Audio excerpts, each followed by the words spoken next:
Olá pessoal, sejam todos bem-vindos a mais um vídeo aqui no canal. E no vídeo de hoje nós conversaremos sobre Depois da Virtude, um estudo sobre a moral de Mike Quintine. Este livro aqui, você vai entender o percurso da moral desde Aristóteles, São Tomás de Aquino, até os filósofos contemporâneos que acabaram contribuindo de alguma forma para a desintegração da ética da moral. Alguns filósofos separam ética e moral, mas eu não vejo, e os professores que eu acompanho também não veem a necessidade dessa separação. Então, nós entenderemos ética e moral como uma única coisa aqui. Este livro foi publicado em 1983, salvo engano, e é um filósofo contemporâneo britânico que traz aqui esses apontamentos de uma modernidade que foi degradada conforme a teoria moral também foi degradada. Então, neste livro, nós veremos filósofos que levantaram essas questões e trouxeram pontos que, olha, a filosofia moral, a moral ela não é bem assim, não. A moral ela pode ser subentendida pela razão, pelo que eu acho correto. Para mim, o que é moral não é moral para você. Então, a gente vai destrinchar Nietzsche, Ime, Sartre, tudo aqui neste livro ele traz os apontamentos. A principal crítica na crise da ética contemporânea se dá sobre o relativismo do que é certo, do que é errado, do que é moral, do que é imoral, do que é objetivo, aqueles valores que são objetivos acabam se tornando algo subjetivo. Então, um valor, o belo, está na sua subjetividade. É você quem entende o que é bonito, o que é certo e o que é errado. Ao contrário do que os filósofos anteriores, trouxeram, que é objetivo, o que é certo é verdade absoluta e os valores são objetivos. Há também a questão do individualismo. Nietzsche traz essa visão para o eu. Eu sou o meu super-homem, eu não preciso de algo que transcende, eu não preciso de uma espiritualidade. O que faz com que haja esse excesso de individualismo, este homem no centro, este eu como suficiente, não preciso de ninguém, não preciso de um Deus. Então isso tudo vai relativizando a moral, além de que há uma falta do que é a moral, há uma falta desse consenso geral. A psicologia ela acabou sofrendo essas questões de vamos categorizar os transtornos por falta de um consenso, o que, para mim, enquanto psicólogo, psiquiatra aqui no Brasil, é sintoma de um transtorno X, lá na Índia, lá nos Estados Unidos, é sintoma de um outro transtorno.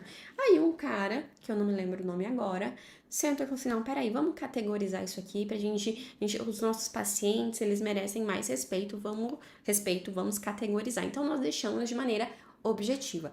Nós entendemos aqueles pontos, não deixamos a subjetividade de lado do ser humano, cada um tem o seu filtro, mas nós categorizamos os transtornos. Diferentemente da moral, que veio algo ali dos gregos, passou na Igreja Católica e posteriormente virou várzea, virou qualquer um entende como bem quiser, qualquer um acha que a moral é uma coisa. E aí, há um ponto que nós precisamos entender. A modernidade, ela caminha para essa relativização do que é moral. Então, o adultério está ali nos 10 mandamentos. Nós entendemos o que é o adultério. Posteriormente, o adultério era crime. Depois, nós entendemos que não, tá tudo bem. Você pode adulterar, você não vai ser presa, não é crime, não é nada. Então, entende que há algo que a gente vai amolecendo. E as coisas tendem a amolecendo. Nós tivemos há pouco o caso ali de Marajó.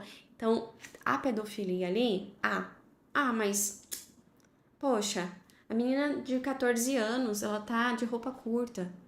Então não é, entende? Então ela tá consentindo de algum modo ali pelos seus 5 reais, ou até crianças menores, enfim. Não quero entrar nesses pontos aqui. Mas vocês conseguem entender que a sociedade, ela vai devagarinho, tirando o que era extremamente imoral, passando para algo que é aceitável moralmente, porque afinal o mundo evolui, as pessoas evoluíram, os pensamentos evoluíram, né? Não somos os mesmos de, sei lá, da época de Moisés, ali dos 10 mandamentos. Entende que há essa relativização que nós temos acompanhado no mundo. Então, estudar a teoria moral, estudar o que esses filósofos que nos alertam sobre a virtude moral ali em Aristóteles e São Tomás de Aquino, são aqueles que vão nos alertar de fato e nos colocarmos para pensar e nos posicionarmos enquanto seres humanos morais. Então, entender uma ética, uma moral robusta, significativa, que nos ajude a nos posicionar, é o que vai fazer um mundo melhor. É o que vai, não, peraí, eu não vou me deixar levar por esse amolecimento do que é imoral até que se torne extremamente moral. Então, entender o estudo da virtude, entender a virtude moral vai nos ajudar a ter essas ferramentas para conversar, para discutir, para se posicionar, para educar os nossos filhos. Então, nós precisamos ter essa visão quando nós falamos de ética moral. Mike Quintine, ele vai fazer uma crítica, aliás, a respeito do emotivismo. E aí eu dei uma pesquisada porque era um termo diferente para mim e é um dos principais modos pelo qual eu tenho estudado, que é um estudo extremamente ativo, né? Eu vejo um termo ali que eu não estou muito familiarizada, inclusive até comentei no meu Instagram o quanto este livro aqui me abriu os olhos para alguns termos, algumas situações, alguns acontecimentos que eu estava bem por fora. Então, se você tá, nossa, eu já li bastante coisa de filosofia moderna, né, de filosofia, da introdução da filosofia, este livro aqui vai surpreender. Então, emotivismo, eu anotei aqui, é uma teoria ética que sugere que as declarações morais não são preposições que podem ser consideradas como verdadeiras ou falsas, mas sim expressões de emoções, sentimentos e atitudes do falante. Quando alguém faz uma declaração moral como o assassinato é errado, declarando não está afirmando uma verdade objetiva sobre o assassinato, mas sim expressando desaprovação ou condenação emocional com a revelação do assassino. Declaração somente em dizer eu desaprovo o assassino. Uma das principais ideias do emotivismo é que os julgamentos morais são subjetivos e não têm fundamentos objetivos. Então, entende-se emotivismo igual relativismo moral. Nós vamos ver essa questão do que é sublime, a questão do isso é sublime, dos sentimentos à frente do objetivo moral, em Abolição do Homem, de C.S. Lewis. É um dos livros assim que mais me cativaram a respeito dessa degradação do homem, né? A abolição do homem, e vale muito a pena a leitura, que ele vai retratar esse emotivismo, em frente ali a uma cachoeira, né? Nossa, a cachoeira é sublime, nossa, a cachoeira é isso. Ela é bela. Então, tem pontos ali que a gente vai fazendo esses links aí na ramificação do conhecimento. Então, o emotivismo, ele é isso. Eu dito o que é moral, o que é imoral, de acordo com o que eu acredito. Só que a manipulação das massas, ela faz com que as emoções sejam variadas. Então, assim, eu conduzo a massa para que ela entenda que isso é certo, eu conduzo a massa para que ela entenda que isso é errado. E como é que eu faço isso? Com a linguagem. A linguagem é onde a gente consegue conduzir as multidões. Inclusive, o próximo vídeo aqui do canal nós falaremos sobre a psicologia das multidões de Le Bon, que traz exatamente sobre isso. E ele fala até ali, o socialismo ele não vive após a implementação do comunismo para a chegada do socialismo e outras catástrofes lideradas, né, pela psicologia das multidões, mas ele traz pontos ali que a gente já consegue relacionar com outras situações, tanto do aqui e agora, do hoje no Brasil, quanto do século anterior. Mas enfim, o emotivismo, ele vai trazer isso para nós, relativismo moral. O que ele traz como virtude, como ética da virtude? Na verdade, nós precisamos entender que ser uma pessoa virtuosa, um homem virtuoso, uma mulher virtuosa, ter suas virtudes, ela está relacionada com os nossos hábitos. Hoje em dia, a neurociência, ela deixa isso muito claro, né, a questão do hábito, mas nós conseguimos ver isso na mitologia grega, nós conseguimos ver isso nos filósofos gregos, sem nada de neurociência. Nós já percebíamos hábitos em nossos corpos que eram positivos, que eram bons, que eram virtuosos, ao contrário do que são propostos ali no relativismo. Se eu tô muito feliz, se eu tô muito bem, isso é o que importa. Então aqui, bem na página, no comecinho, voltando ali um pouquinho, ele vai trazer aqui sobre a questão do utilitarismo, mas ele vai trazer que a ação correta é aquela que produz a maior quantidade de felicidade ou prazer para o maior número de pessoas. Então, na página 44, precisamente, ele vai falar sobre o filósofo More, que é um utilitarista, e ele diz: nenhuma ação nunca é certa ou errada enquanto tal. Absolutamente qualquer coisa pode ser permitida a depender das circunstâncias. Então, é o relativismo, mas a busca pela virtude, nós precisamos entender que a busca pela virtude ela está conectada ao nosso corpo, à nossa mente e à nossa alma. Então, nós precisamos cuidar do nosso corpo enquanto físico, da nossa mente, com estudos, ocupando a nossa mente com uma boa literatura, com livros, com entendimentos, e a nossa alma é cuidar da nossa espiritualidade de maneira objetiva, porque o que vai nos dar entendimento objetivo, é claro que nós temos algo intrínseco em nós, né? Nós sabemos o que é certo e o que é errado desde sempre. Só que nós precisamos melhorar esses aspectos, cuidando do nosso corpo, melhorar esses aspectos, entendendo sobre a moral, entendendo sobre o percurso da moral, entendendo a crise do mundo moderno, o que tem acontecido com o homem moderno, e também cuidando da nossa espiritualidade, que essa é a busca pelas virtudes. E isso a gente não consegue fazer sozinhos, nós precisamos sim de uma comunidade ética, moral, que mantenha as tradições morais e o que vai dar uma base sólida para uma vida ética. Essa questão da base sólida, nós precisamos entender que todo ser humano, apesar de ter intrinsecamente ali pontos que são inatos, né, que nasceram, estão no nosso DNA, como o que é certo, o que é errado, aquela coisa toda, né, que a gente costuma dizer que é o DNA de Deus em nós, o DNA do Criador. A gente é uma tela em branco, né? O ser humano é uma tela em branco. O retrato de Dorian Gray ali, ele vai trazer Dorian Gray em uma tela que vai ser desenhada ali conforme os seus quereres, né? Enquanto ele não, ele vive, quem paga as consequências é o quadro. Enfim, um papo para um outro momento ali de uma análise psicológica, inclusive. Mas nós somos essa tela em branco. Nós somos essa tela em branco.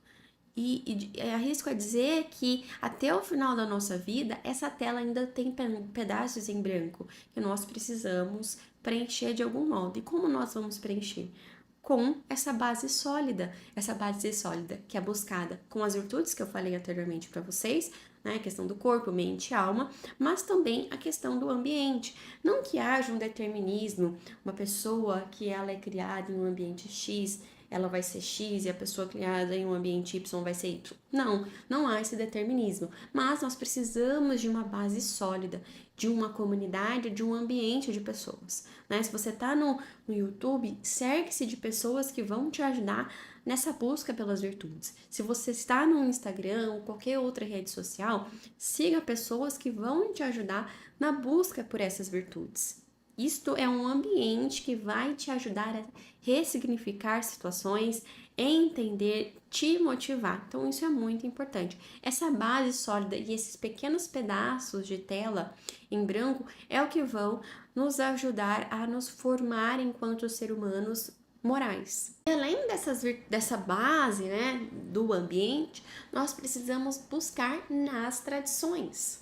O que está de mais sólido nas nossas tradições a respeito da ética, da moral, é Aristóteles, que traz esse ponto do objetivo que a moral é moral. E também São Tomás de Aquino, que são os referenciados aqui por McIntyre. Então, buscando, né, essas bases sólidas também na filosofia, que é onde estão descritas ali a ética e a moral, nós vamos conseguir caminhar em solo firme. Não é algo que é instável, não é algo que é volátil, que muda com o tempo, que hoje é uma coisa, amanhã é outra e semana que vem sabe lá o que vai ser. Então são coisas sólidas. O que vai trazer coesão, o que vai trazer aquilo que eu falei anteriormente para vocês, né? O psicólogo, ele viu, o psiquiatra, ele viu que o que era um transtorno aqui no Brasil não era um transtorno na China, que não era nos Estados Unidos, porque varia da cultura, porque varia do ser humano, porque varia da subjetividade, porque varia de quem tá ouvindo, né? Então, isso tudo é muito variável, não é uma coisa objetiva. Então, vamos categorizar aqui. Isso traz coesão, isso traz coerência nos discursos, nos posicionamentos. Então, para a moral, isso não é diferente. Nós precisamos buscar essas bases que nos darão coesão e coerência em nossas vidas. Então, outras críticas aqui que o Mike Einstein coloca à mesa, além do individualismo, do relativismo, ele vai trazer os filósofos que contribuíram de certo modo. Então, nós veremos Nietzsche, nós veremos Sartre, nós veremos Ime, nós veremos tantos outros filósofos apontados aqui, o que eles trouxeram. Porque assim, gente, foi o que eu falei para vocês lá no livro As Ideias Têm Consequência, no vídeo que eu falo sobre este livro. É um livro excelente e as ideias, elas têm consequências. As ideias desses filósofos, elas tiveram consequências. Consequências no imaginário da população, né, no imaginário da sociedade, no imaginário do ser humano, mas também consequências no percurso histórico da humanidade, né? A gente viu no século passado as catástrofes do século passado. Então, tudo isso são pontos que precisam ser analisados. E, peraí, essa ideia ela tá tendo consequência na minha vida? A ideia de Nietzsche, a ideia de Sartre, tá tendo consequência na minha vida? O que eu posso fazer? Como é que eu posso melhorar o meu imaginário? Porque nós estamos inseridos em uma sociedade. Nossos filhos estarão inseridos em uma sociedade. Como eu posso me municiar de informações para conseguir mudar o meu imaginário, o imaginário de quem me rodeia, o imaginário dos meus filhos? Nós não podemos esquecer que nós estamos em sociedade. Nós precisamos uns dos outros. Mas, como a gente pode fazer o after, né? Depois. O after school dos filhos. Os filhos chegam com uma ideologia da escola implementada ali, o relativismo do belo. Como eu posso fazer esse depois? Em mim, tô lá na faculdade, tô estudando, tô vendo filosofia, tô vendo isso e aquilo. Como é que eu posso fazer o after? Tanto para me capacitar profissionalmente, mas quanto para ampliar o meu imaginário. Porque tudo é enviesado. Então, entender estes filósofos, entender a objetividade da ética e da moral, né? Mesma coisa ou não, a depender do pensador, nós veremos que é possível sim mudar o que a gente pensa, o que os outros pensam. E o que nos ajudará a esta inadequação, a não se adequar.